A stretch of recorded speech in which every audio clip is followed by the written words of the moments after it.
Supply chain problems continue to plague many industries already, but some fear the problem could get even worse in the near future. We found out why from KSN's Stuart Price.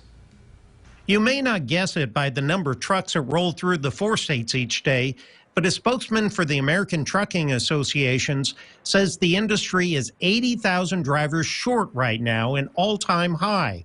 The chief economist of that organization says Biden administration vaccine mandates taking effect at the end of this month could make matters worse. There's no doubt that it'll have an impact not only on our company but our industry and I think the economy overall in general.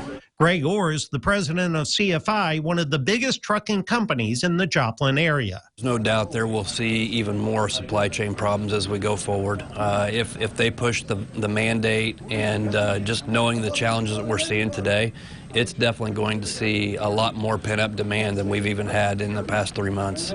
Already some drivers, especially those close to retirement, may choose to leave the industry altogether when the mandates take effect.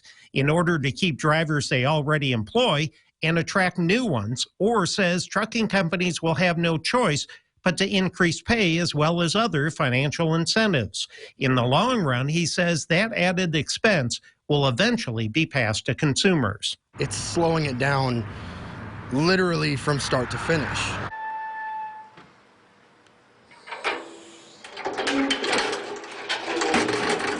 Derek Elliston delivers products throughout Southwest Missouri and says to get ready for round 2 of product shortages if mandates go into place. There's so much more that could come from it.